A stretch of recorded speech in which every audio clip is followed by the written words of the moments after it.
since it's already past 7:30, anyways, I think we're gonna kind of get started with going on from where you started, which is welcome everyone to episode 9 of the CBM Voice Chat. I'm your host Neophant. I've got my co-host AngryBlackManta. How's it going, guys? And our special guest, whose current username right now is the embodiment of sarcasm, but we all know him as Hank. Hello.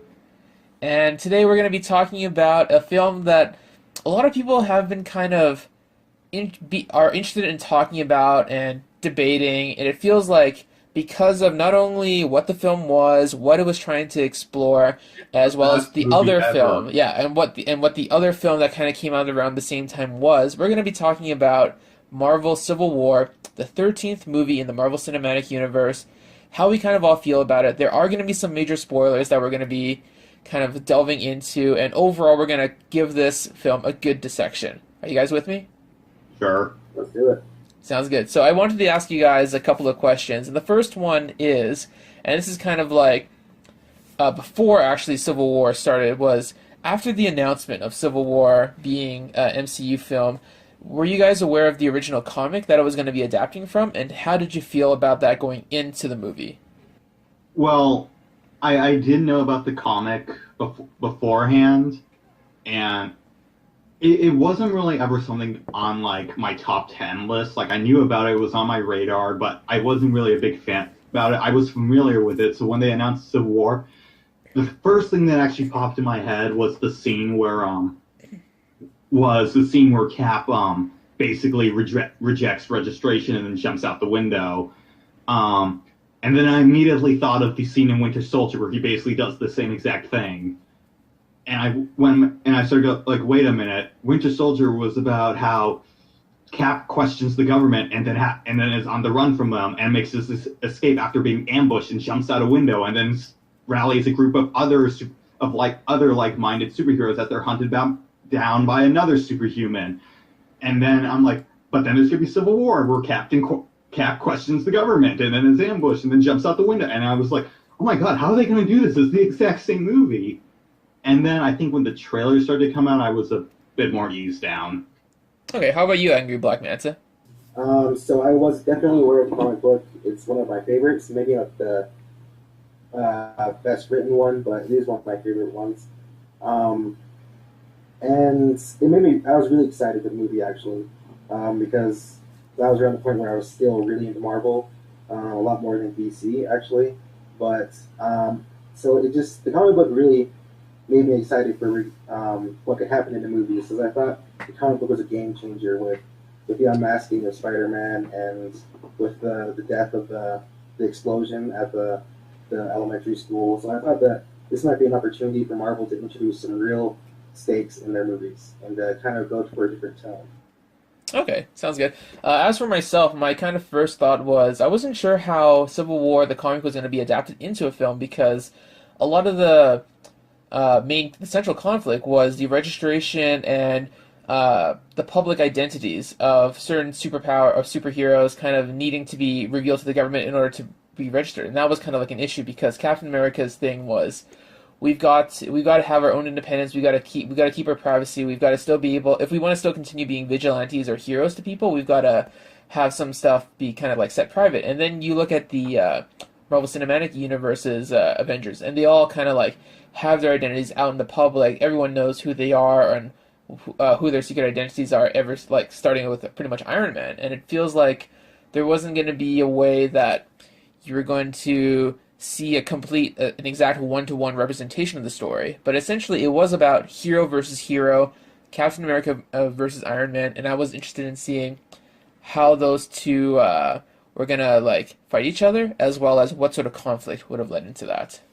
Do you guys have anything to add in terms of, I guess, kind of like knowing about the MCU, how that might have changed your conception of what Civil War was going to be like? I was excited for the movie. I was really excited. I was really excited because we had Winter Soldier, and we had the same people working on Civil War, so I was expecting that level of the movie, and to have that be able to go that serious. I was excited, and then it slapped me in the face. Alrighty, so now we're kind of like going into, well, this is all three of us are from a certain chat. We kind of have preferences for maybe one cinematic universe over the other, but that doesn't necessarily mean that we're going to basically, It's the Dark Universe, by the yeah, way. That's the universe we prefer over the Marvel Cinematic the Universe. Marvel. That's what it stands for. I'm definitely interested in hearing you guys talk about what problems you guys had with Civil War, because it's been in many ways universally praised. It made over $1 billion at the box office. It seems to be a film that a lot of Marvel fans like love, and I wanted to get to hear from you guys what might not have made that perfect film for you. Man, do you want to go first? Because I could take up this entire podcast with just all my problems with it. Yeah. I think the biggest problem I had with it is the less of Tony Stark, because while he comes from a really good place at the beginning of the movie, and you can. Well, let me back up a little bit. It's been interesting to see Tony Stark's arc throughout the entire Marvel Cinematic Universe. He started as a guy who would never have cooperated with the government, and now he's at this point where he would cooperate with them completely. So that was something that interested me a lot. But then, as soon as it comes down to capturing Captain America and Winter Soldier and Cap's entire team, he immediately goes against what he said he believed in. And that was probably the biggest problem for me. It's like he just immediately abandons his principles, and so it kind of negates the entire conflict between the two. Okay, do you have anything else to add apart from Tony Stark as kind of being a detractor from your enjoyment of the film? The villain, I think that's something that's mentioned a lot, but just how the villain got everything put together, how his plan came together, how he had to have everything put so precisely, and to get Captain America and Bucky to Siberia along with Iron Man, it just doesn't work out for me. Okay. Zemo seems to have this plan where it just seems like it's like he's making it up as he goes along, and they kind of imply that he is, but it's like this miracle of coincidences and conveniences that it works.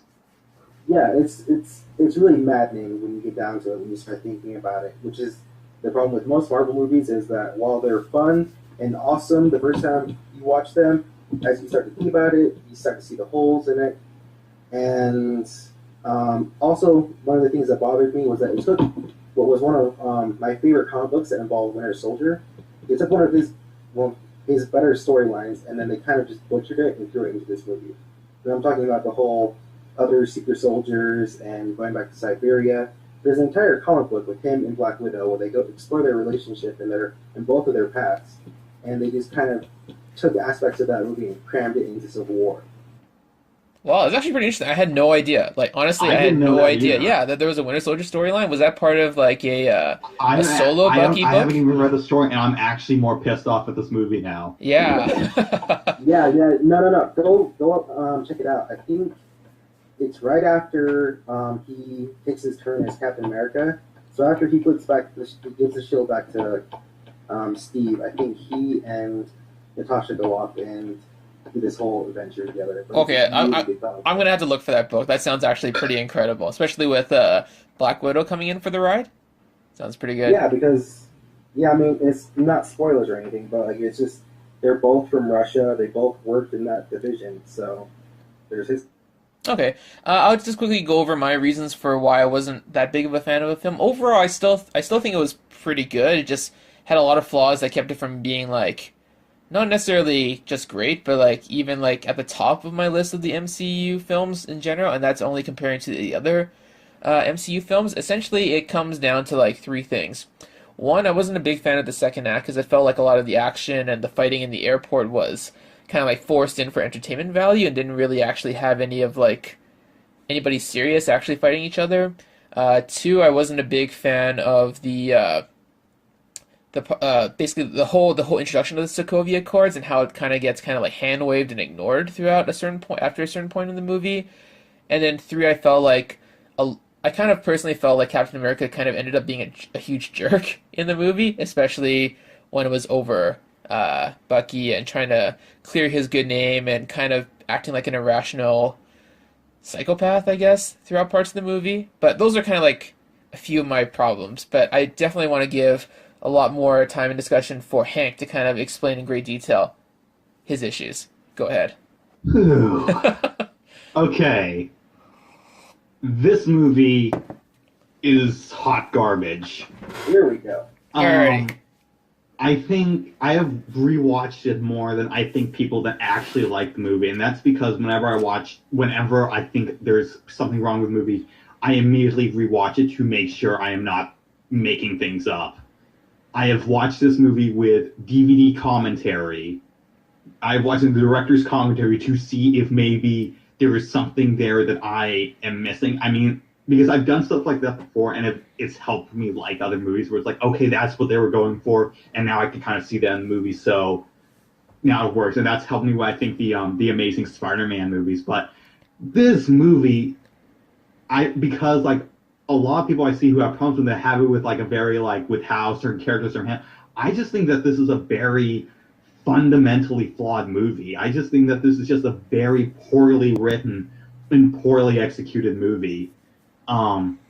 There's like three things that it does that absolutely pisses me off, and like one of them in particular pisses me off regardless of whatever in any storytelling medium. But the first problem I have with this is it's just written in this way where it just undercuts everything that happens so that it can't be as emotional as it was, and it doesn't do it in the way where Volume 2, where it's like, ooh, there's an emotional moment, and then we're going to throw in a joke, so we're making you laugh. It's done in this way so that it takes away, like, the before picture, so that way when you get to it, you don't really get how impactful it is. Mm-hmm. Like, the example that actually came to me today was, while rewatching it, was... Cap talks about how, like, oh, you split us apart by by signing the Accords, and the only scene we get of that is Falcon and War Machine arguing about it. But then I'm like, wait a minute, I went back through the other movies.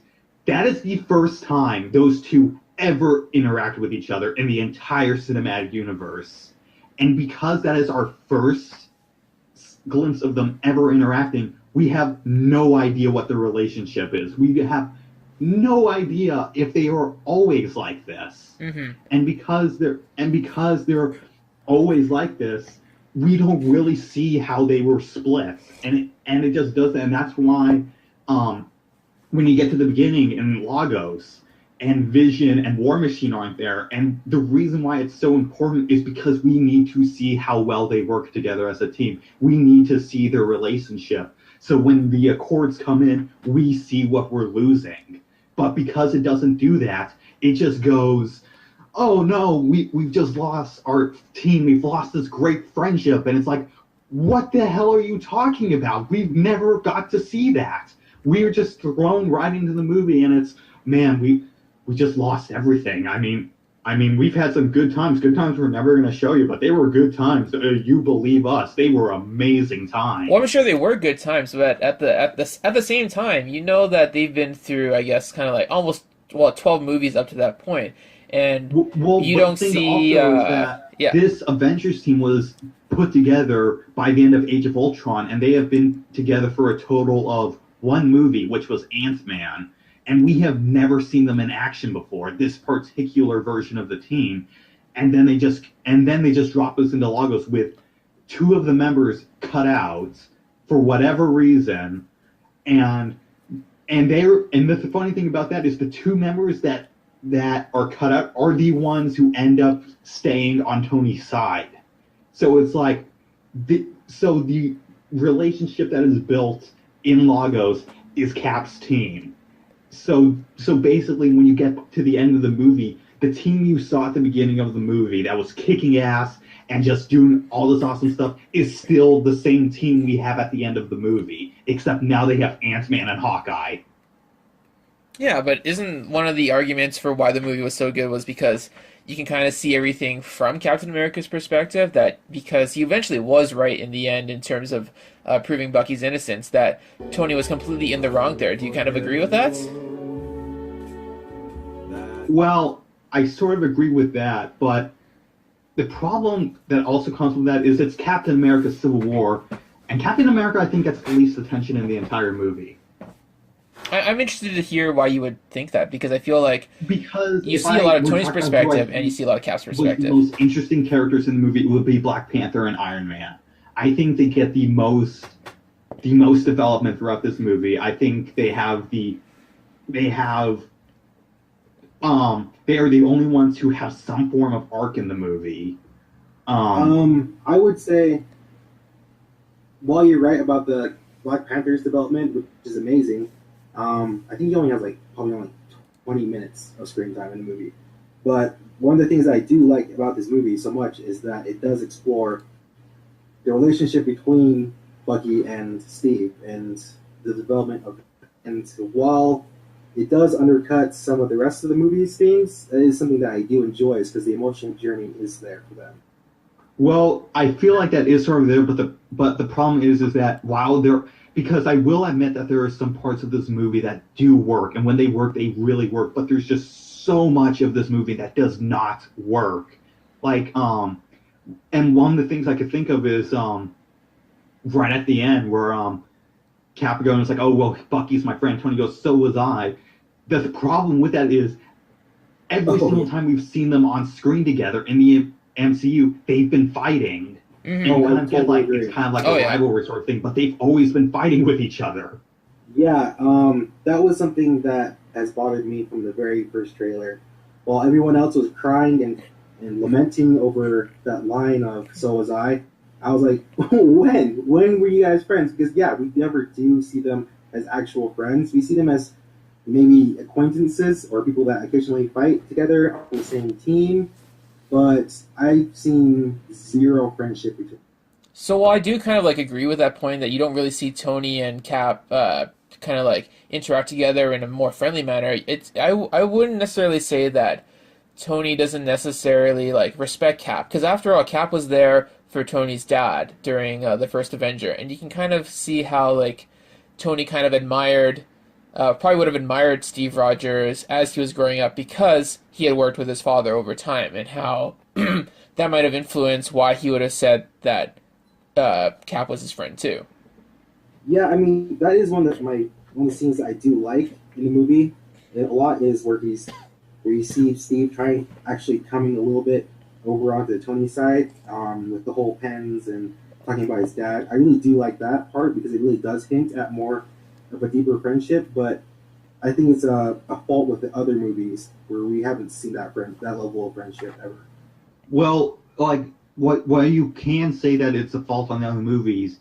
Sometimes it falls upon the movie. If the movie's going to explore that, it has to set it up on its own as well, even if it's a sequel, because again, some other people haven't seen the other ones, and I know it's sort of well, who hasn't seen it? It's the Marvel Cinematic Universe. Everyone knows you have to see the other ones, but it is sort of this, you do kind of have to set it up in the movie if it hasn't been set up well enough in the others.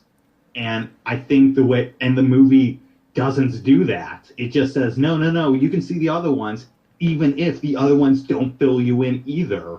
And it thinks it can just completely get away with it. And apparently it did.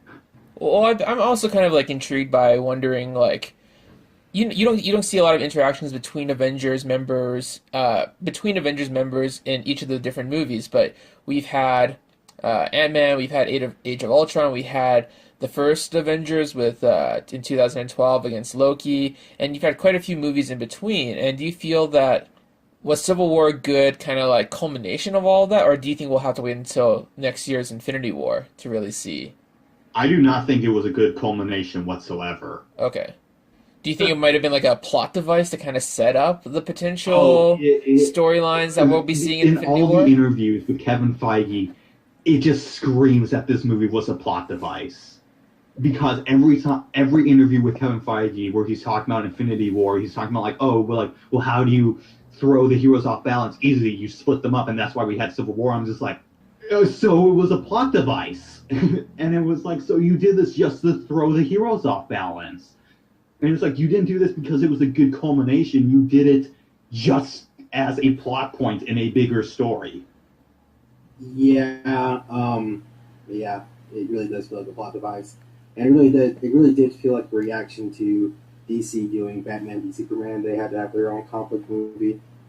I think for some characters, I do think it is a good culmination.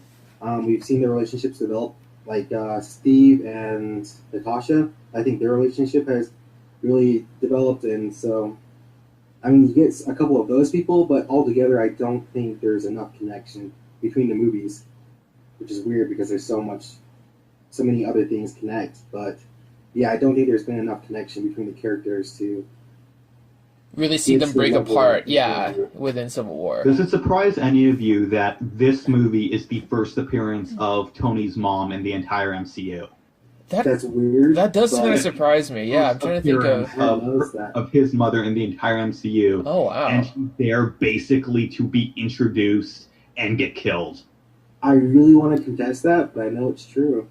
Yeah, because I don't think she was there in Iron Man 3 at all. I checked the wiki and the movies before I came to this conclusion. Mm-hmm. She does not appear anywhere else in the MCU. No, I thought she just died or something, but I think he's mentioned her before. She's mentioned, but she does not ever appear. Mm-hmm. But this is the first time we see her, and it's basically just to set up the finale. She's a plot device.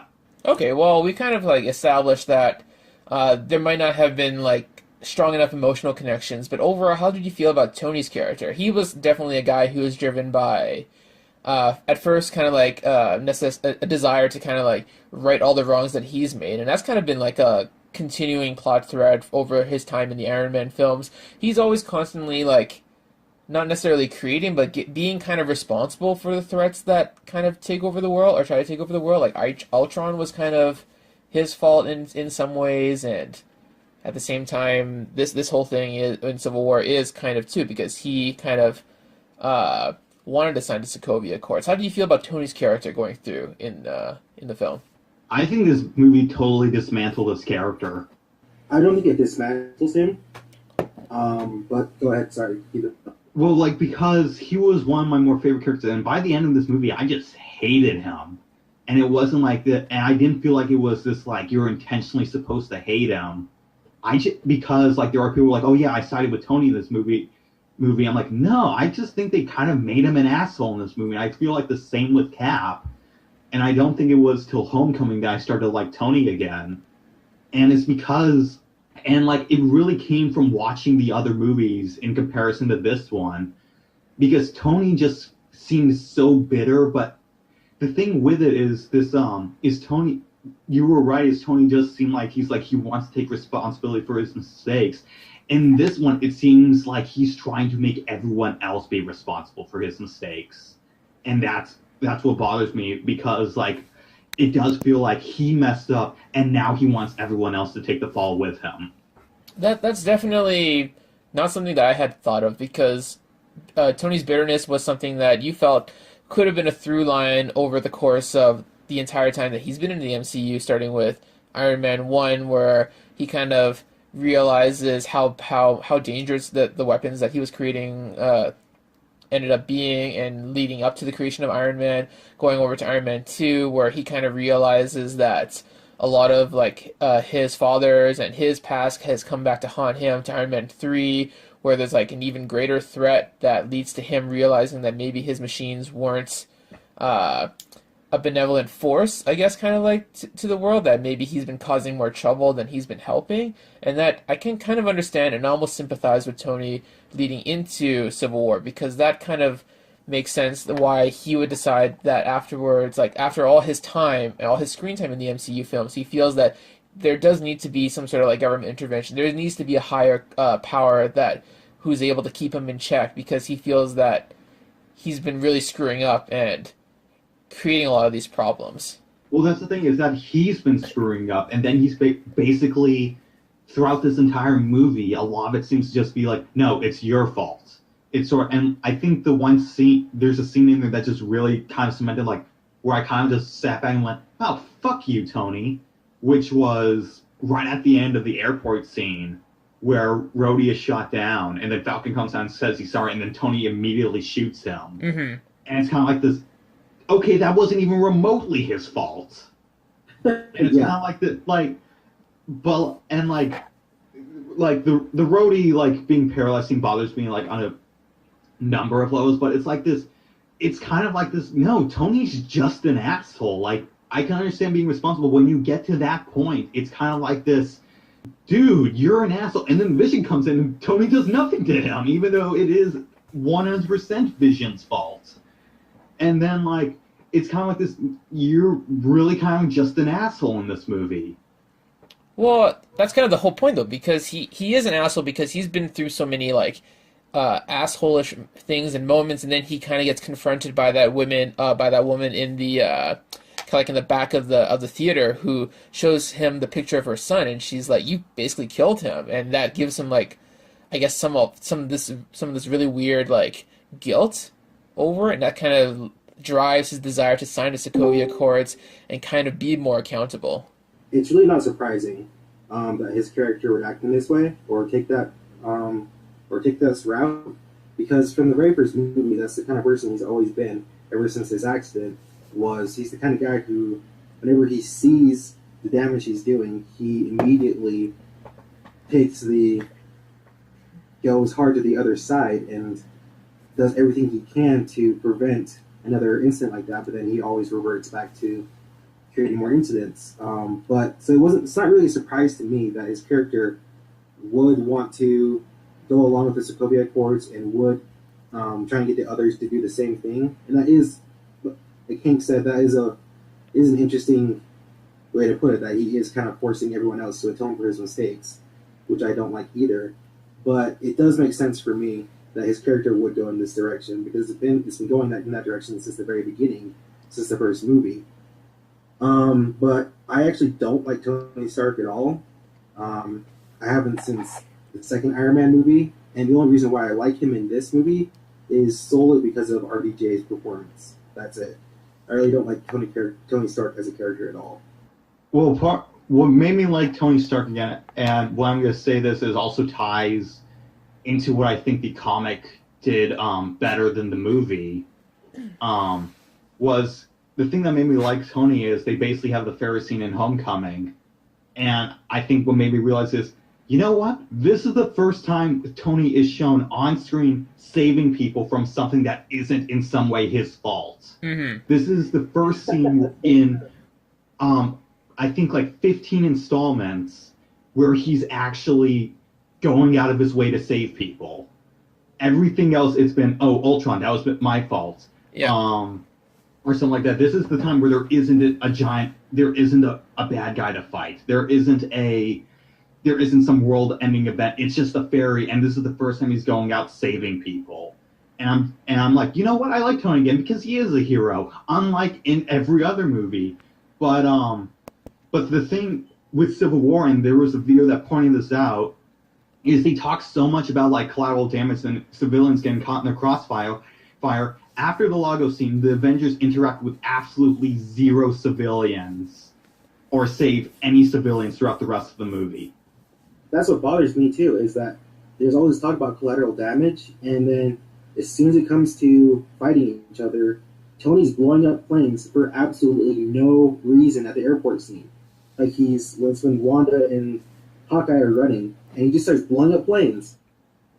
Well, but the thing is, the way the comic utilized this, because I think the comic did this more intentionally, is by the end of the comic where they're fighting and they're basically like leveling the city, the civilians basically come out and say like, what the fuck are you doing? And Cap just basically looks around and goes, crap, we basically lost sight of why we were here. And it's like, we basically lost sight of why we became heroes, and that was to protect the people. And now we're being the very things we fought against. And I'm like, that, and it's like that, and it felt very intentional that they didn't interact with civilians throughout the story, because when you get to the end of that feels more powerful, and it feels like that's been proved, where it is like this, you know what, we've been so concerned with fighting each other that we just haven't been heroes. And the movie just completely skips that over, and just like, and it just goes, nope, we're not going to interact with any civilians, we're not going to show these characters try to be better heroes, we're just going to have them fight each other. Because it feels like a compromise. It's like, instead of showing like how the people feel about it, they kind of hand wave it and kind of focus on the central conflict between Cap and Tony, and thus kind of not necessarily going into the whole point of why they need to sign the Sokovia Accords, or why they don't need to in the first place, which is to kind of like make them more accountable, or to make them, I guess, kind of more responsible for what they do when they're doing their superheroic stuff outside of the U.S. So, how do you think you would have felt about the movie if they had something like that, where it comes to a head and they realize that they've lost out of their conflict and what they're actually fighting for? I might have liked it more because, like, again, I had 3 problems with this. I think the second point is something I'm a fan of called the thematic narrative, and it's basically like if you're going to make a point with your story, if you're going to say an argument in your narrative should be constructed in a way your narrative should be constructed as your argument. And sometimes I go to Batman v Superman for an example of this, but because I want to avoid like seeming like I'm comparing the two, the other one I think of is actually Daredevil Season 2, which pulled this off very well, which was because they have the whole argument between Daredevil and Punisher, and it's an ideological conflict, and basically it's that does the system work or does it not work? But the thing is the entire season, the entire Punisher storyline in that season is constructed to prove both of their points. Before we even meet the Punisher in the Season 2, Daredevil is confronting Turk Barrett, and Turk Barrett says, you can just lock me away and I'm going to be back out here in a week. That's the Punisher's argument. And it's before we even meet the Punisher. And then as the season goes on, you basically learn that the Punisher's very reason for existing is because the system doesn't work. And it is like this, that's the narrative being constructed in this way that they're trying to prove their argument rather than just sitting there and basically saying, oh, we're having a deep idealistic arguments, and we're going to solve it by the end of the movie, but not really. Yeah, I do remember sitting down and watching Daredevil and thinking that they did do a much better job. I think it's the second time I've watched the season. Because I think Daredevil came out on the same weekend as Batman v Superman, right? Yes. Yeah. Yeah, it was like the entire year was just like a year of conflicting superheroes and ideology. But yeah, you make an excellent point with how Daredevil handled it. Like I think the first time I've ever come across it, I really liked the thematic narrative was actually a horror story where basically they were making this argument about like time, and they were talking about how like time is relentless, it never skips forward and stuff like that, but they time jump throughout the entire story. And it was kind of like, you can't say that time doesn't skip forward when you've been skipping forward the entire story. And it's kind of like, if you want to make this point that time doesn't skip forward, then don't skip forward. Mm-hmm. So what you're essentially saying is that if a story is going to have, like what you were saying, like a thematic narrative, is that the story has to be made in order to have a point about the story that it's trying to tell, as well as having a point about what kind of story it's trying to tell to the audience in terms of its meaning. My thing about it is, I think this is mainly my biggest problem with Civil War, is that it's lip service the movie. It brings in the Accords and then it does practically nothing with it. It does nothing with it. The story isn't constructed in a way that shows both sides of the Accords, which they just say like, oh, the Accords are bad. It's like, no, the Accords are good, and that's it. That's the extent of the argument. And then they expect that to be it. That they expect that to be enough for the audience, and then they kind of just abandon the Accords, but still act like the movie's about the Accords when it's not. And it's kind of like this, and it just keeps on going with this thing. It's like, no, your story doesn't support what kind of argument you're trying to say. And I've actually listened to the director's commentary, and they've actually pretty much went on that they were trying to go for this narrative. And like they said, like, oh, the reason why like the final battle takes place in this reclusive, isolated area is because they felt if it was this big final battle, it would have been hypocritical about them talking about collateral damage, and just like, that's cool, except the rest of the movie does not support this. And it's sort of like this, because I would just listen to commentary just pulling at my hair, because it's like, you guys knew what you had to do. You knew fully well what you had to do. You're saying what you had to do, and you still didn't do it. You know, I think it's actually just a case of studio not letting them have the balls to go through with it. Again, this is the kind of difference between this movie and Batman v Superman, where they did have the balls to go through with it all the way to the end. Well, like another movie I could think of that I first compared this to was actually The Dark Knight, which I think is like the perfect example of the thematic narrative. I think that is if I will point to any movie of the best example of a thematic narrative, it is The Dark Knight. And that's because the Joker's entire argument is basically, if push comes to shove, humans will turn on each other. Mankind will turn on each other, and they will become animals. And what Civil War basically is imagine The Dark Knight, but all there is for this is just that talk in the interrogation room. It doesn't have the finale. It doesn't have the bank heist at the beginning. It doesn't have Two-Face. It just has the interrogation scene where Joker basically explains his whole argument. But the thing is, throughout the entire movie, the whole bank heist is Joker's argument. It's his entire point, basically saying humans will turn on each other. And then when he recruits Gamble's gang, it's the same thing. He breaks down a pool cue and says, basically, whoever kills the other two gets to be on my team. And then Two-Face is completely this argument. Is completely the argument where it says, yeah, I'm going to take down the shining example and show that he's basically one of us. And then you get to the fairy scenes, which is also his argument. And it's this great example of, we're not going to just talk about this, we're going to do something with it. And for me, Civil War just talks about it.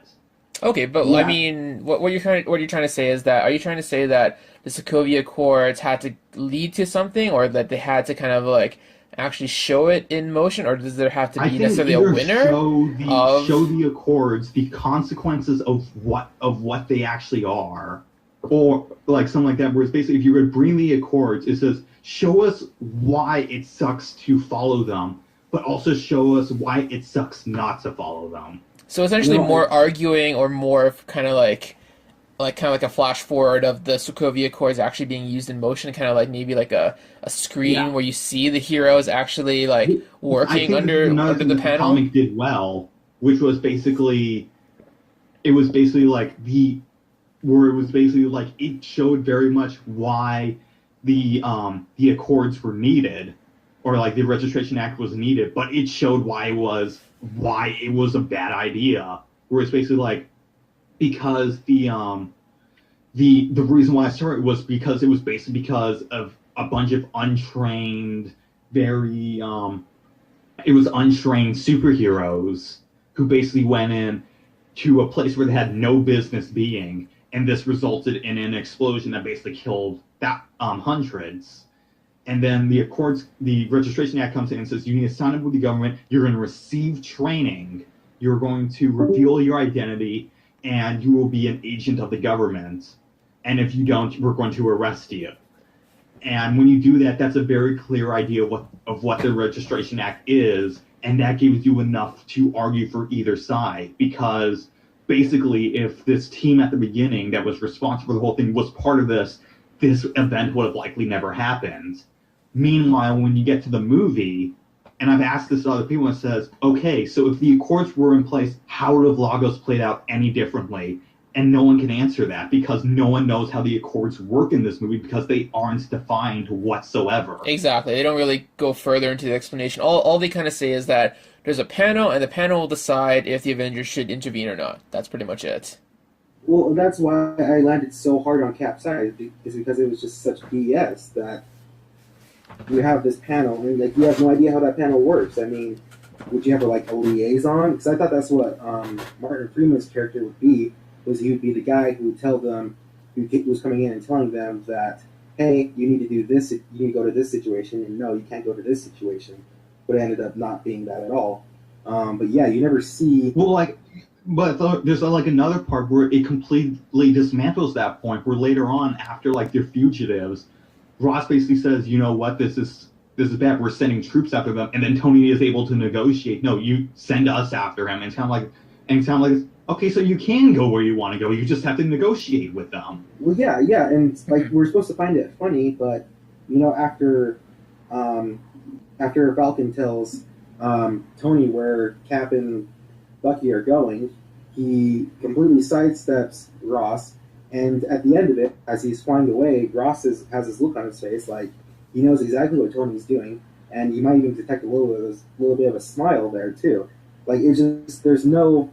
That's why it's just there is no side in this story is because that Tony immediately throws away his principles and it's never enforced.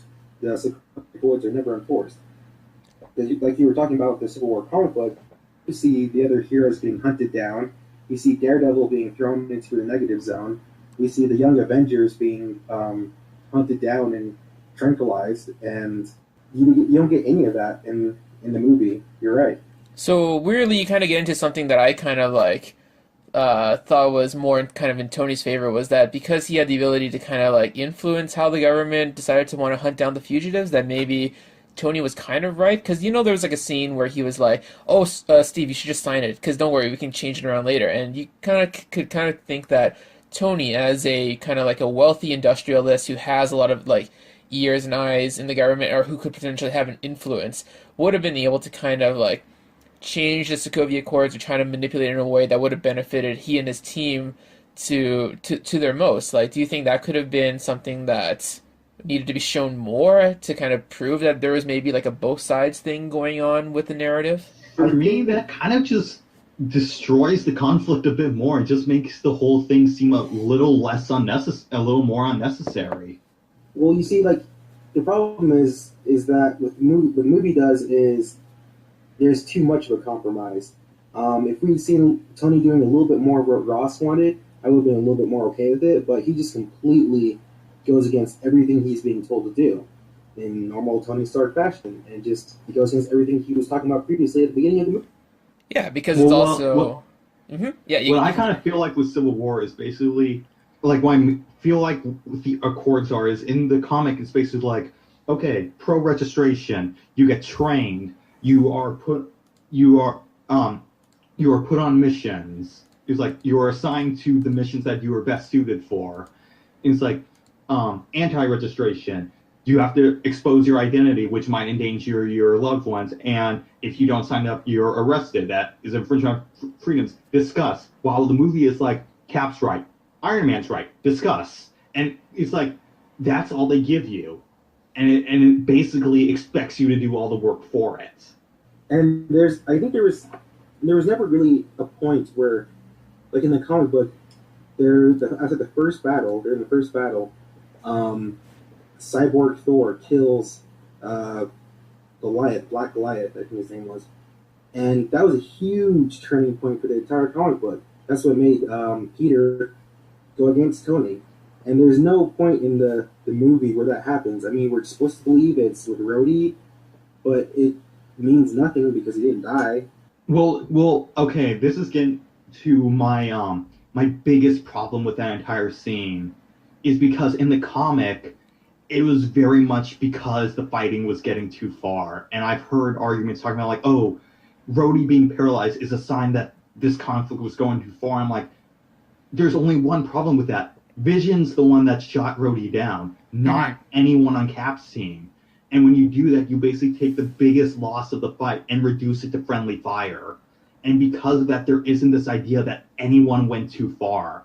It just went to like, oh, they're fighting, and then one of your teammates accidentally punches you and gives you a black eye. And then later you parading around going like, oh yeah, this is from these guys I fought, rather than my friend accidentally fucking up and punching me in the face. Well, yeah, that's kind of the whole point, though, isn't it? Because Vision was clearly kind of like, he was distraught because Wanda had just been like shot down, and then he wanted to take out Falcon, but then he was so confused he shot down Rhodey instead. That airport fight, it doesn't feel like there was ever this real thing that this went too far or that anything was lost.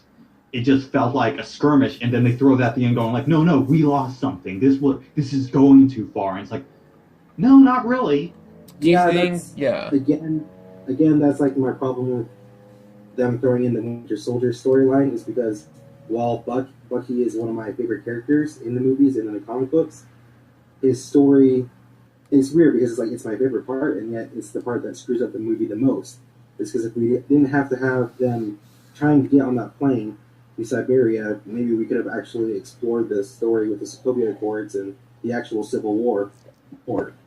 Yeah, but I mean, like, do you guys believe that someone should have died, or what could have what could have been the consequences? What should have they been? Before, and what I've said was, I didn't want anyone to die. I just wanted to feel like someone could, and that's what is missing from the entire movie until the final fight.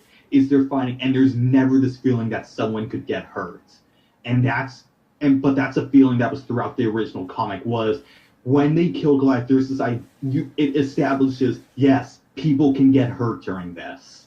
This is an actual fight. This isn't just a disagreement. This is a fight. And when you get to the movie, there's until the end, there's never this feeling about that someone could actually get hurt. And that's what really bothers me the most, is that it isn't that no one died, it's that I didn't feel like anyone ever would. Yeah, that's just a feeling I've had with the entire MCU, is that the right people never die, and the people that shouldn't die do die, and they die at the wrong times or whatever. I mean, spoilers for Volume 2. Yondu dies, and that death is hugely emotional, but then it's just followed up. So that is something that I've wanted from Marvel, is the death of a character, and I really wanted Rhodey to die because, one, he annoys me, and two, it's just, yeah, I really don't like him anymore.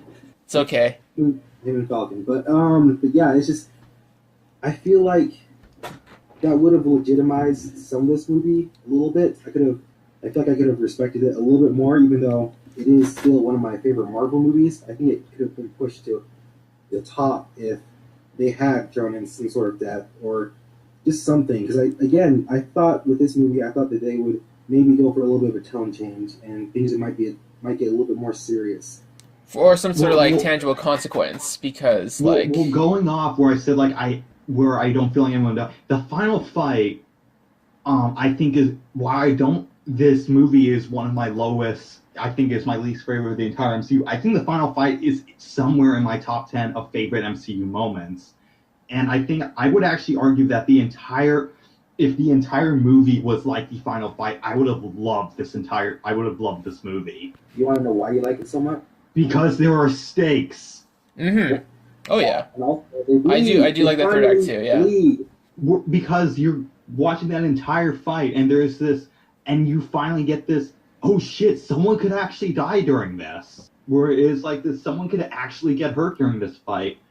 And I think this is the only time I'm going to try to compare this to Batman v Superman, is as manufactured and artificial as the conflict between the heroes might seem in Batman v Superman, it at least established stakes. It at least established what would be lost. It at least established that Batman will actually kill him. And regardless if it worked or not, it was still an attempt. Throughout the entire Civil War, throughout most of the movie, Civil War doesn't even attempt at stakes. See, and again, that's one of the reasons why I think I like this movie so much, where I can like it so much, is because of that emotional, those emotional payoffs. Because that end scene really is just like one of the best Marvel cinematic moments ever. And I don't know, I think I'm on the other side of it, where I think it's just that emotional payoff. It does allow me to love this movie. Okay, well, I wanted to also kind of get into the kind of your guys' thoughts on the consequences of Civil War, which is essentially that the Avengers have been broken up. There's essentially two factions. There's some of them are hiding in Wakanda, and then there's a side that's led by Iron Man that's gonna be either like hunting them down or trying to reunite with them. Do you feel that we're gonna be was that good enough? Was that good enough to make Civil War as a No, film worth watching in the first place? Does it no. not enough for you guys?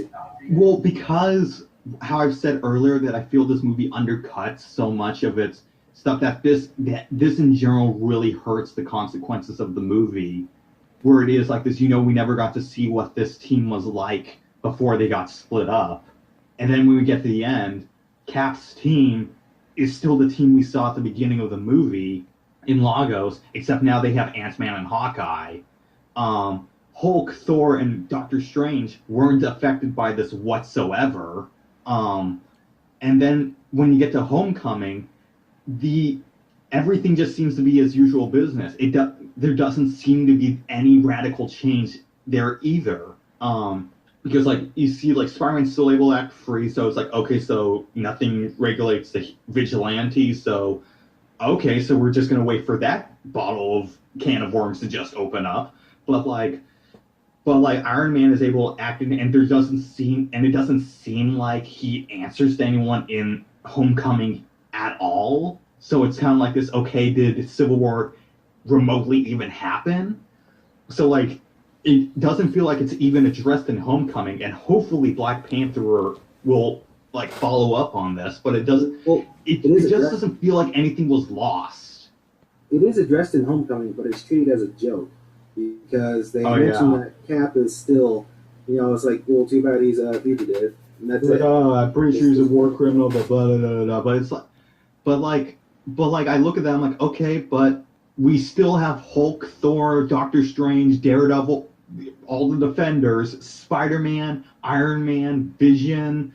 We still have all of them, and if a big world-ending threat's gonna come down, they're gonna come out of hiding and help, and sort of like this thing. And it sort of just doesn't feel like there was really anything lost here. Well, I want to address that a little bit, but to address Neophant's question, I don't think it was enough to have one side of the team hiding in Wakanda, because it's just the same team as it was before, but I think the Cap's letter at the end to Tony, I think that undercuts probably more than almost anything else in this movie. Is that we have this huge conflict. They leave Siberia on bad terms. He drops the shield, but then he sends this letter that says, "I'm sorry," and he apologizes for everything, and he ends with, I might not be around, but if you need me, I'm one phone call away or whatever. I think that more than almost anything else in this movie. Well, also going back to what I'm also sort of saying is, because of the way the movie's set up, what I feel like sort of it is that on paper, yes, the world has been shook up. There has been this massive rift between them. But because of the way the movie's constructed, it doesn't allow you to really feel like it's that case. Like, because, yes, on paper, the Avengers are split. They are, like, they're split. Relationships are like completely dismantled. But in the movie, because like we don't have the before image, we don't have what it used to be, we don't know what we've lost. And I think that's the biggest problem is we may have lost something, we just don't know what it is. And because of that, when you get to the end, you're kind of like, okay, now what? I don't know. I don't feel like we lost anything. And it's because the movie doesn't tell you what you're losing. Yeah, exactly. It just kind of like we haven't even seen yet kind of like the repercussions, but at the same time you don't feel like there really were any, because that letter really does undercut. It kind of is almost like it's like a peace offering from Cap to Tony, and it's like Tony is kind of like understanding. He's kind of getting over the fact that Bucky murdered his parents, and he kind of realizes, oh, he was being brainwashed anyways. So we don't really see that even that breakdown of the friendship, which is kind of like one of the whole points of Civil War, the comic book, because they both have vastly different ideological philosophies, and as a result, that led to people getting hurt and even killed. But eventually, it doesn't really matter in this movie because they are all kind of ending up friends anyways. Yeah, I mean, with the comic book, the effects are so far-reaching because one of my favorite moments in the Thor series is when Thor comes back because everyone thought he was dead. He comes back and he finds out what Tony did to him, what Tony and Hank Pym and Mr. Fantastic did by cloning him and turning him into an abomination that killed another superhero. The effects of that, and with Thor parting ways with Tony, and they're actually enemies as well. He tells Tony that he wants nothing to do with him, and he shatters his armor and just leaves. Okay, so we've kind of like really delved into the whole consequences, but do you guys have any thoughts about how the plan was set up and how Baron Zemo, or I guess in this movie he's just called Helmet Zero, Zemo was able to orchestrate this whole thing? Very accurate. I mean, like, I think a lot of people who do like the movie will say that Zemo was a pretty cool antagonist because not only did he kind of win, and because he wasn't really like a superpowered, yeah, makes him cool and makes up for the fact that he has no personality. That his entire character is basically a backstory. Okay, before Hank tears him a new one, I just want to say that I actually do like Zemo, but it is disappointing because the one villain that should be Hydra isn't actually Hydra. But it's weird because I actually enjoy that aspect. I actually love that he's not. Finally, there's a villain that's not connected to Hydra. His plan is terribly convoluted, and it shouldn't work on a lot of levels.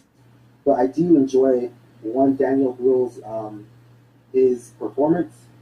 I do enjoy him being a different sort of villain. So there's a part in his plan that just pisses me off beyond belief, and it's the part that his entire plan hinges on, and that's getting the details from Bucky while he's being during the like psyche eval. Where are all the guards during that scene? How is he in the facility? That's what bothers me most. Not how he gets the stuff, or how even him being in there. It's just the fact that he's able to get inside that facility. Like, there's no facial recognition. Nobody knows what the other doctor is supposed to look like. How did he get in there in the first place? That's what bothers me. It's because the only reason that Civil War works is because all the characters are freaking retarded. I'm totally serious. Everyone in this movie is an idiot. And that's the only reason why Zemo is able to get away with everything. It's because I watched this movie and I don't get this idea that Zemo's smart or that he's a great puppet master. I just get the idea that the heroes are just freaking morons. But at the same time, I mean, like, it's all kind of like, if you look at it from a bureaucratic point of view, it would almost kind of make sense that he would be able to impersonate the psychiatrist somehow out of an amazing choice, actually be the guy chosen to actually go in to interrogate Bucky. And that part kind of confuses me too, because I have no idea how Zemo was able to kind of like accurately figure out which member of the psychiatric profession would actually go and interrogate Bucky in the first place. And they never really go in depth on how he found that out. But at the same time, you could kind of like almost construe it in your head that they wouldn't have been able to recognize him any different from any other psychiatrist, because one, he could speak like German, or he could like he had all the credentials, he got in through, he looked like a nerd.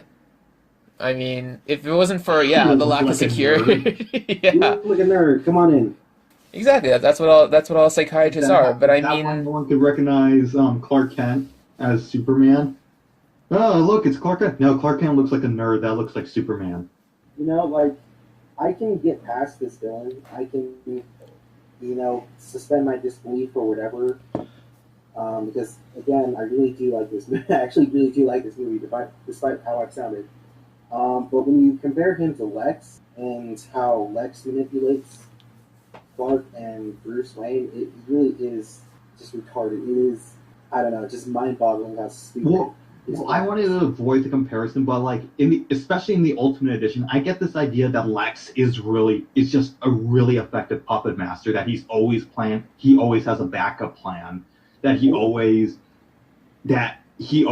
works it in a way that it ends up in his favor. Zemo feels like he's making it up as he goes along, and just everyone is so dumb that it works. And Yeah, I mean, like, well, Lex Luthor is the smartest guy on the planet, and BVS really shows it because he manipulates everyone. Well, at the same Uh, time, like he's able to manipulate everyone, but Lex also kind of has a couple of ass pulls, especially when it comes to knowing how exactly Bruce Wayne would have reacted, how he would have known that he wasn't going to be able to steal the kryptonite. But that's all like BVS stuff. But I did want to focus on what I found were a lot of plot holes within Zemo's plan, especially with the whole. where are the guards? Where are the guards? How come when he had the journal, he was able to find the journal after deciphering all the deciphering all the encrypted data and stuff? How was he able to do that before Tony or whomever else was able to have that public access to that data? What makes him so special? And it just feels like there were a lot of questions with this character that after I've rewatched the Civil War, they never really answered. Well, you know whose fault this is entirely? Black Widow's, because she leaked all the documents. Mm-hmm. Black Widow did Civil War. Like, when it comes down to it, this entire movie and Zemo's plan and the I guess, heavy quotations on manipulations of the heroes, it's all her fault because she leaked those documents. No, but then she was trying to expose Hydra. Level-headed in the movie. And the only way you could have fully exposed Hydra was to release everything out to the public so that they would be out in the open. It's trying to make a WikiLeaks metaphor there. Ooh, topical. Mm-hmm. Alrighty. So you guys, I kind of like Zemo because he had that very sad backstory, and you're like, oh, okay, he was a Sokovia victim, right? The problem I have with that is I think that's all Zemo is. Yeah, exactly. That's all he is. That's why I kind of liked. Ask me anything about Zemo, about like his personality or just his character. I couldn't tell you anything outside of 1991 and his backstory. That's all I could tell you. I don't think he's a character. I think he's a piece of cardboard with a sad backstory.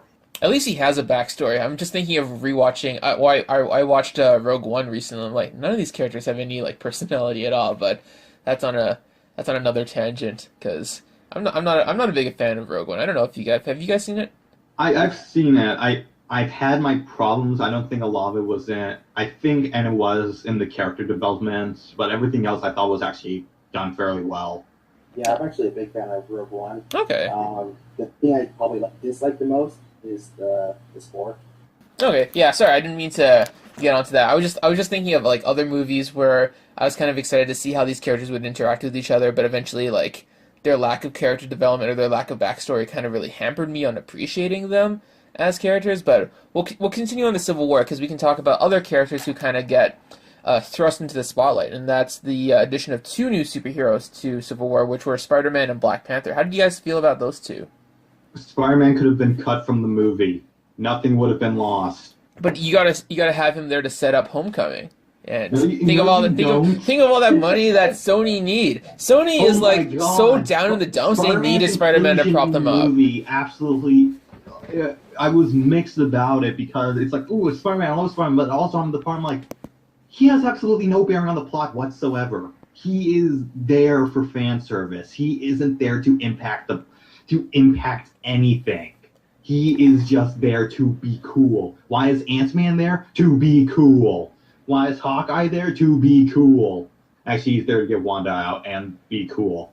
I can deal with Hawkeye being there because he does have a connection to Wanda, and he is an Avenger and all that. But yeah, Spider-Man has no place in this movie. While I like Tom Holland a lot, and his performance was really good, especially him and RDJ in Peter's bedroom and just like talking about why he's Spider-Man and why he does what he does. It's all great, but there is no reason for him being in this movie. And the only character I want to talk about is Black Panther. Tony recruited a 15-year-old kid, and that is an actual problem since in Homecoming they acknowledges the problem. Okay, that is now a valid complaint. That's kind of a valid complaint, but as you've kind of stated before in previous chats, that they kind of addressed that in Homecoming, so without necessarily. Well, the thing is, they address it in Homecoming, but for me, it isn't a hey, we addressed it, now it's fixed. It's a hey, we addressed it because it's actually really valid. Mm-hmm. Do you guys kind of like understand why Tony recruited Spider-Man in the first place? Because I'm still a little bit confused why, No. out of all the out of all the like superpowered people, this yeah. part always bothers me because the explanation I've always heard is just like, oh, he needs Spider-Man because he can web them up and restrain them, and I'm just like, Tony can do that too. He does it later in the movie, and like we're kind of like this. Oh, why did you bring Spider-Man? And it's like, but also if you think through what he's doing, he's bringing a 15-year-old kid in a fight against the greatest soldier in history, the deadliest assassin in history, the girl who single-handedly took down the original Avengers team, one of the former members of that Avengers team, and he doesn't even know Ant-Man's there. And it's like, what made you think that was a good idea? And people was like, oh, well, he's seen YouTube videos. He knows Spider-Man can handle himself from YouTube videos. And it's like, you still don't do it, though. Yeah. Why not?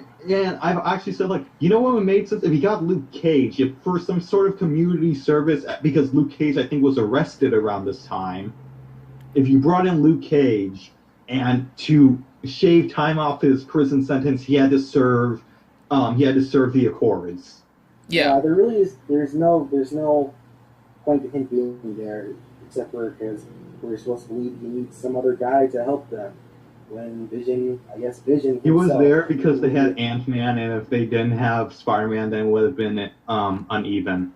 Well, yeah, eventually, even though Tony didn't even realize that Ant-Man was there, so it all ended up kind of like being an even amount of people fighting against each other, which is also kind of weird because Ant-Man kind of pops out of nowhere, and it also kind of felt like his character arc at the end of Ant-Man would not have led into him kind of showing up and deciding to fight for Cap's team in Civil War.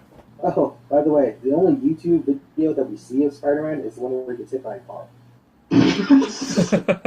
No, he stops a moving bus. He stops a moving car that compresses him into a bus. Yes, he saves the bus, but he still gets hit by a car. Woohoo! And the other videos where he trips one unarmed thug. Yeah, it just seems so weird because he was obviously inexperienced, and Tony, after figuring out who he was, like secret identity-wise, was still willing to send him into that war zone. And yet at the same time, because the fight itself was so jokey and so kind of like barely any stakes or like any real seriousness to it, it almost would have made sense that Spider-Man would have been there.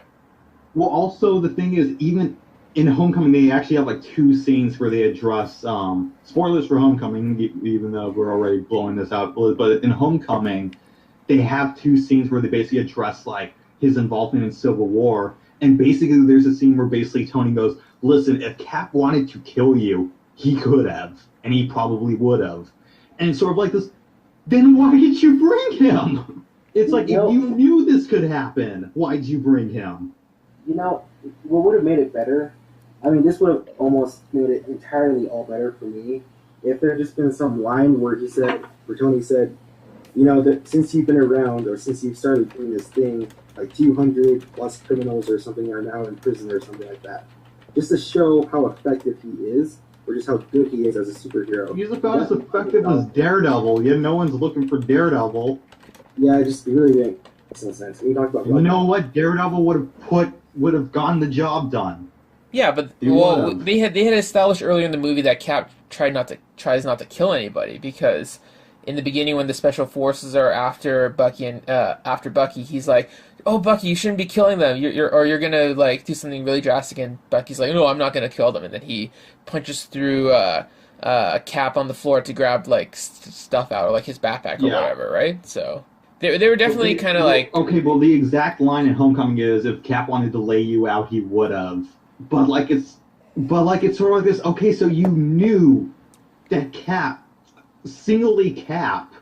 could have taken out Spider-Man, and you're not accounting for the Winter Soldier, who at this point you are convinced is a killer, who has been able to take on Cap numerous times, and you're still going to bring a 15-year-old kid anyway.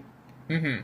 Yeah, we do mentally unstable and Well, like and Tony said, your old war buddy killed innocent people yesterday, so it's not even this like, oh, he could kill them. No, he has killed people, and he did it recently. So it's sort of like this. Yeah, I'm still gonna bring a kid, and knowing full well that the one who doesn't kill could easily kill him. But then again, I didn't Iron Man know that Spider-Man had enhanced strength and durability anyways, but then I guess Yeah, and you saw the YouTube video. Yeah, I saw the YouTube videos. Yeah, I guess part of me was thinking that maybe Tony was like expecting that it would have been a really quick fight, that Spider-Man would have just wired them up and that's all he needed to do, and then things got a little bit too out of hand. But then again, he should have known that with Scarlet Witch and Bucky on the team, it would have. I'm starting to feel like the email really, scene and really Batman dangerous. Superman would have been accepted a lot more if it was YouTube videos. Oh yeah, well, because Yeah. they didn't be out in the public. We talked a little bit about Spider-Man. How do you guys feel about Black Panther as a character? Are you excited for his movie come February next year? Perfection. Who isn't? I don't know, racist. Who isn't excited? Actually, I'm sure racists would be excited I too. still like Yeah. Marvel. I can still be excited for their movies. I am actually, the only movie I'm actually excited for, Marvel-wise, is Black Panther. And even that, I am terrified, because it's part of Marvel, and it is my favorite character in all of comic book. Well, I don't know, because the thing I find interesting is I think I'm way more interested in the yet to be established characters than I am the established ones at this point.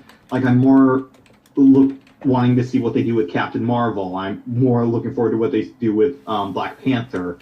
I'm of course excited for Infinity War because it's the culmination of everything, and we got the directors of the Winter Soldier and that one other movie no one liked. Community? What? Yes.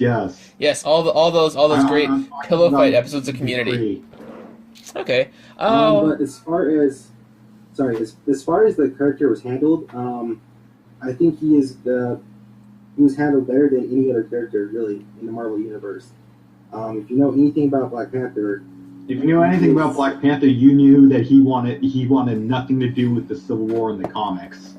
But he was actually part of the Civil War in the comics. Yeah. In the mainstream one, he tells Mr. Fantastic that he's not getting involved.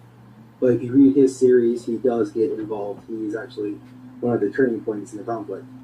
But if you know anything about the character of Black Panther and just the way he is characterized, like he's a very suave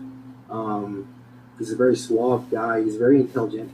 He's got a big heart, and that's exactly what I saw from Chadwick Boseman's performance. I think he was handled perfectly, just the way he would react to each situation, because he is a very passionate guy, but he's also very intelligent again. And so throughout the movie, you see him first attack Bucky by himself. You see. I was watching that other day, and that brought up another thing. So based on that scene, he wasn't with any of the people who were there to arrest Bucky. Mm-hmm. So it was sort of like this, okay, if he just jumped in and killed him, wouldn't that technically have been some sort of obstruction crime? Probably, but he probably has immunity. So I'm guessing that's why. No, I'm serious. Like, just imagine he kills him with diplomatic immunity. Yeah, exactly. That's why he was able to get away. It sounds funny, but he probably would get. Exactly. Yeah, you got it. Yeah, he was technically a war criminal. Bucky would have technically been a war criminal who bombed the UN, so I don't think he would have gotten away with it as easily. But then you find out later that Bucky wasn't responsible for bombing the UN. It was just Baron Zemo in a cheesy beard and yeah. Yeah, but Ross was still in there. It's like, I'm not gonna believe you, Stark. After all that shit you pulled at the airport. I'm wrong. I think Ross is just bitter because he's mad that Hulk isn't around to slap around. Needing to be held accountable and didn't use talking about the Hulk in Africa. Yeah, if you listen Ross doesn't once mention it. Yeah, if you listen to Ross and how he's talking about how the Avengers are just like unregistered combatants from the U.S. And it's like he did the exact same thing with what's his face with Blonsky, he turned him into a monster, a super soldier, and he went off on his own, and he's doing basically everything that you are telling the Avengers not to do. Yeah, but Ross has that cool mustache, so he could get away with it. And then he had a heart attack, so he was like, "Oh, I am now a changed man." Yeah, I am now a changed man. I'm still an asshole, but I am changed. Also, I got a bigger paycheck just for showing up. Yeah. Okay. I mean, the rest of the cast of Incredible Hulk haven't woken up yet, but I did. I'm still kind of disappointed we never get to saw Tim Blake Nelson play the leader, because I've always wanted to see the leader on. Do not get me started on, how much they've shafted the Hulk lore and yeah. I actually don't care about the stuff. Hulk at all. I think he's a terrible character. I hate him. But I actually really do like the Incredible Hulk movie. Yeah, okay. I really like the Incredible Hulk too. I think actually out of all the third act conflicts, I think Incredible Hulk has the best MCU third act fight. Right? Now I gotta go to the legendary Monsterverse whenever I want to fix like that again. Just watch Pacific Rim. Like every fight scene in Pacific Rim is like a third act crazy monster fight scene, and that's also legendary.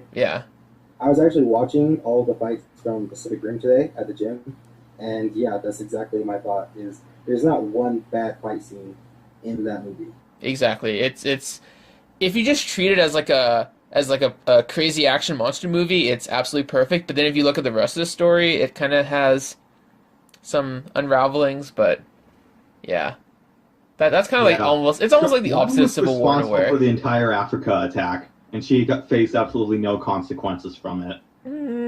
Yeah, no, of course not, because Vision was going to protect her, and that kind of led to even more. I'm talking about an Age of Ultron.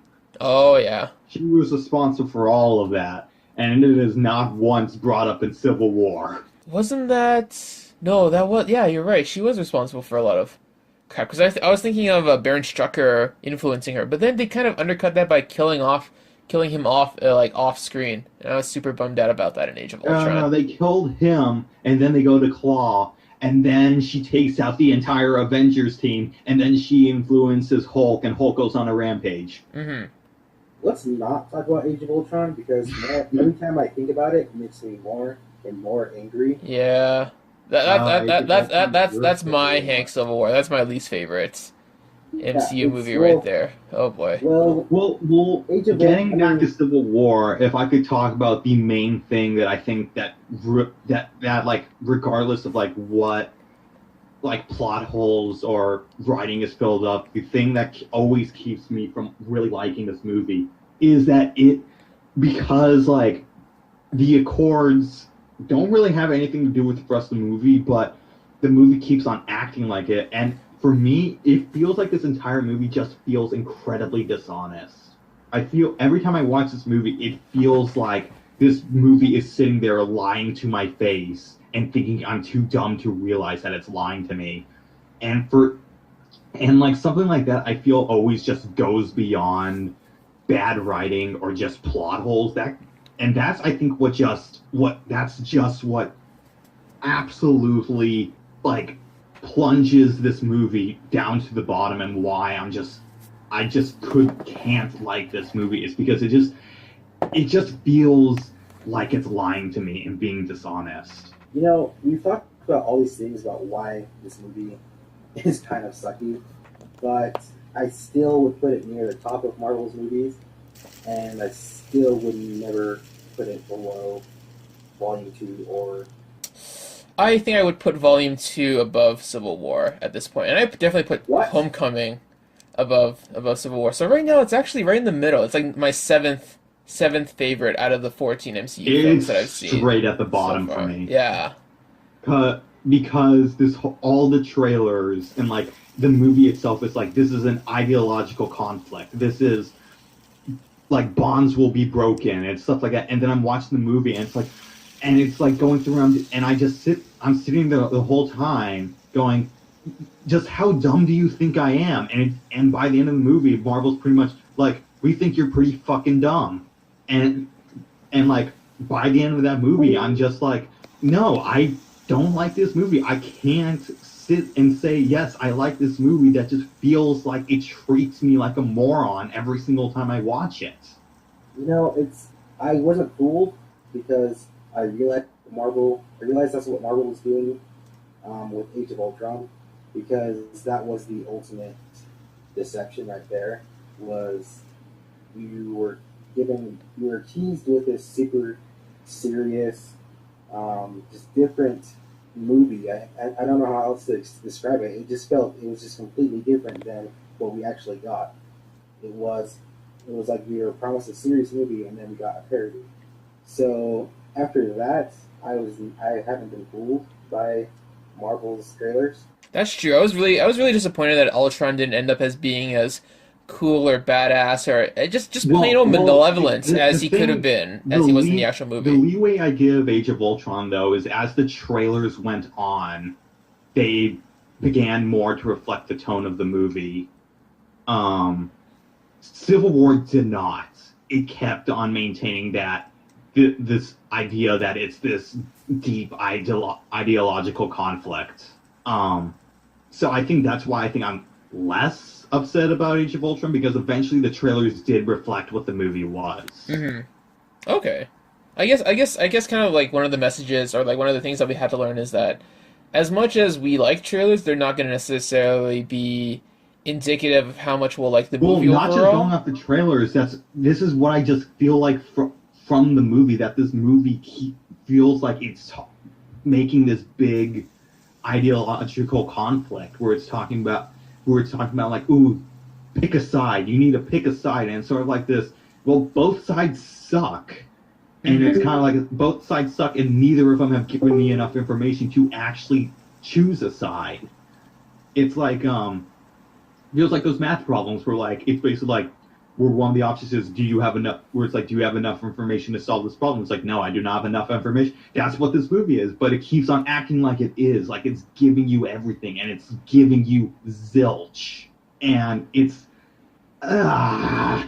Okay. The ultimate culprit of doing that is probably Volume 2 for me. Okay. Well, I think we've kind of like starting to wind down. I have a few listener questions that I was wondering if you guys would be interested in answering because we're kind of doing this recording with kind of like a live audience listening in. And the first and I've been question, ignoring every single one of them. exactly, as here's a quick one. How would you rank Zemo in terms of Marvel Cinematic Universe villains? Would he be in the top, middle, or bottom, or Frank you can be more Zemo. specific? Yeah. Here's the thing. Just While as a I don't villain. think a lot of the villains have been good, I haven't hated any of them. This is how much of a Marvel fan I have been. I have not downright hated any of them. I straight up do not like Zemo, so he's automatically at the bottom. At the bottom? Yes, and that's purely because I don't like him. Because while I could find like Malekith bland, I don't hate him. Yeah, I kind of like Malekith too. Like he had a dumb reason for doing what he did, but at least he killed Thor's mom, so he had more of an impact to the story Yeah, overall than yeah. any other any other character Zemo in killed that Black movie did. Panther's dad. He killed not the main character's person. Yeah, but moms are special. Right. We all know that from watching BBS. Yeah. You mess with someone's mom, you mess with both Thor and Loki's mom. Yeah, you're gonna get a hurting afterwards. Man, Zemo. I like Blonsky more. I don't know if I like Zemo more than Obadiah Stane, because Stane was really Kingpin generic. is number one. Yeah, Kingpin is probably top 3 for Are we me. counting Kingpin? 'Cause I count Netflix as like an entirely different universe now. I guess, yeah, Zemo would be pretty near the bottom. Like, I don't really like Stane. I guess, I'm not a really big fan of Killian from Iron Man 3. Wasn't that great. I really didn't care for Yellow Jacket.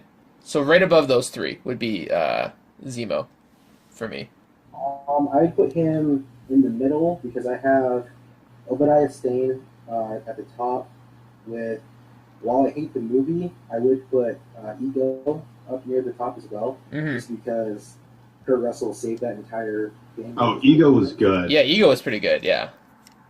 Yeah, so I would put those guys up there as well as Loki, and then I would have Zemo and a couple others in the middle, and then at the bottom you can have Ronan and Killian, and there's what's his face? Whiplash. From which one? Whiplash is Iron Man 2. Oh, what? You hate Whiplash? No. He was cool. He likes his bird. Because if you could make God bleed, he will cease to believe in him. He's, I don't. I haven't There seen will the be movie. blood I in the haven't seen the water, movie in more and the than. sharks will come. Mm-hmm. But oh yeah, so put Adrian Toomes, the Vulture, at the top as well. Oh yeah. Vulture. My personal favorite MCU villain is probably still Hugo Weaving's Red Skull, because he was downright disgusting. Yeah, like terrifying, and actually did some like horrifying stuff. I'm looking forward to seeing Voss as Scorpion. Oh, he is so good. The actor is amazing. So, Mhm. yeah, Yeah, if they can have that actor channel Voss when he does Scorpion, that would be amazing. if they can pull off doing the Sinister Six with Michael Keaton and Boss and whoever they get going, if they can keep that same level of villain, Sinister Six might be. Spectacular, even. Mm-hmm. Very sinister. Alrighty, so we got our second question, which was, how did you feel about the tribal drums and music that was used for Black Panther? Like, do you feel that was kind of like a hint towards a solo film coming up? Did it feel kind of out of place? I don't know, because they also had a theme for Spider-Man, and they didn't use that in Homecoming either. Mm-hmm. Actually, so something that actually bugged me the first couple times I watched the movie is the weird African whistle whenever you see Black Panther. I thought it was just really gimmicky and just I did not like it at all. But it's kind of grown on me since. I remember there was a review where they were talking about it, where it just said, every time I watched that movie and the theme came on, I felt like there was a voice in the back of my head going, get it? Because he's African. And Yes. Oh boy, yeah. Ow. Yeah, like the first time I watched it, I remember hearing that little whistle, and I just like buried my face in my hand because it really is just like, hey, black people. Well, I mean, that's still pretty cool. Like, you've got Run the Jewels playing in the Black Panther trailer, and that kind of gives you a bit of a tone or kind of like an idea of what the movie is going to be like. And I don't think it's necessarily bad to have African-themed music for a film that's primarily set in Africa. About the soundtrack on Civil War. Oh yeah, for sure. Yeah. How do you like the soundtrack? It pisses me off because I really liked Winter Soldier's soundtrack, and they got the same composer, Henry Jackman, and none of his cues return. None of them. Yeah. Yeah, they did. There were some cues returning. It sounds like a completely different composer. The Winter Soldier's cues were so bad. Well, yeah, they used the Winter Soldier theme a bit. But back to what you were saying, Neo. It's not the African stuff wasn't bad. It just seemed really gimmicky the first couple times I watched it. Okay. Yeah. I mean that's fair. It does sound a little bit different from the rest of the music, but doesn't necessarily take you away. And we got one more question, and we kind of already discussed it earlier in the chat, but I kind of wanted to change it around a little bit. If Civil War had not been the 13th MCU movie, do you feel that there would have been like a time where they could have utilized the Civil War story? And if so, like how many movies would have needed to take place before they could have brought that story in? For me, I don't think there's a problem with its placement, just so much as I think there's problems with just the movie having just place it like set up for it, or I mean like it could be there or it could be set up later, because the thing is it's at a place where it's kind of stuck where it is, because if you keep on going further, then eventually you place it after Infinity War, and once you get to after Infinity War, it's kind of like, okay, why should we care now? It's sort of thing where it's sort of, I don't really think it's its placement. It's more that it doesn't set up itself well enough. Mm-hmm. I'm not sure if it ever would have really worked, because I think one of the key components that's missing from it was the secret identities for the heroes. That's such a big, I don't know, it's just such a big component of the entire genre, and the way that it was used in the comic book was perfect. It was the perfect conflict for them to have to fight over. So I can't really imagine anything else really that would have been able to set that up in the movies. because it really abandons secret identities entirely in the MCU. Mm-hmm. Personally, I would have been okay with at least a few more movies that kind of had went in deeper in terms of the Cap Iron Man relationship, kind of like setting them up as like close friends, confidants, colleagues, and being able to like fight for each other instead of just having like a few fan servicey moments peppered throughout some of the Avengers films. So maybe like Civil War could have been done after they succeed in taking out Thanos in Infinity War. Well, like another way that we could rephrase this question is, what if Cap got his own third movie, and what if this was the next Avengers movie, and then Infinity War happened after? Yeah. So what would have been a good third Captain America movie then in that case? Serpent Society? That was like the first well, actually, title. have you read what the original synopsis was going to be? I completely forgot now. Okay, so you know the bomb at the beginning of the biological weapon at the beginning of the movie that they completely drop like plutonium at the beginning of Amazing Spider-Man 2? Mm-hmm. So originally, that was the leftover from the original script, because originally we were going to go the Mad Bomb story, which was, to put bluntly, it was like Kingsman, where basically there was a biological weapon that basically caused New York to just start, inhabitants to just start killing each other and just start going at each other's throats. So Cap was in this situation where he had to fight basically the people he's supposed to protect. And I think that would have been a much better third movie. Okay, I'm trying to think of what would be like a compelling story for a third Captain America movie, because I haven't read too many of his recent stuff apart One from the where Brubaker. Crossbones isn't so fucked over royally. Yeah, Crossbones was definitely wasted. Have you guys ever read Captain America Reborn? Yeah, I have actually. Yeah. I think I have. Yeah, where he's kind of like time traveling and facing all of his like greatest World War II threats and kind of learning life lessons before coming back to the present. But then that wouldn't have worked because then you would have needed Red Skull. Yeah, that's actually my idea for a third movie would have been force Hugo Weaving to come back because they Force Hugo Weaving to come back. They want to force him to. But yeah, to bring back Red Skull and just to tie things up with him.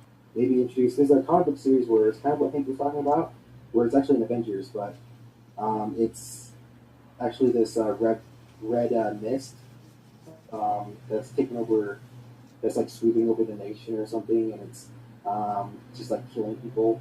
And it's the Red Skull behind that, and you find out he's part of the government. He's infiltrated the Senate or something like that. Was that from the Ultimate Captain America series? Or one of the Ultimates books? No. The one where he kills the baby? Yeah, I was thinking about that, and I was also thinking about like any of the Mark Millar Ultimate stuff. Could that have been adapted for an MCU film? Because I'm thinking of that one. There's that one series where they bring in like this Avengers team from different countries apart from America, and then they kind of go into this crazy brawl. It's like, do you think that? I don't know if that would have worked either. They're called the Liberators. Do you guys remember that? I'm not sure. Yeah. I don't remember. I think all I remember, is the Winter Guard. Because they have a bear on their team. Nice. And they're Russian. So Russian bear on their team. Oh, I remember that. Yeah, I guess I can't think of any other compelling that until they get that bear on screen. Yeah, well, okay. I think do we have any like conclusive or concluding notes on Civil War as a film overall? You guys have any messages you would like to send to the creative team at Marvel in case they do something similar with Infinity War or future installments? Hey, Russos, please be like Winter Soldier, not Civil War. Do not fuck Infinity War up or Avengers 4 up. I will hate you forever if you fuck those movies up. Oh boy, yeah. Also, hi, Chris. I would just say, like, just let your directors do their thing.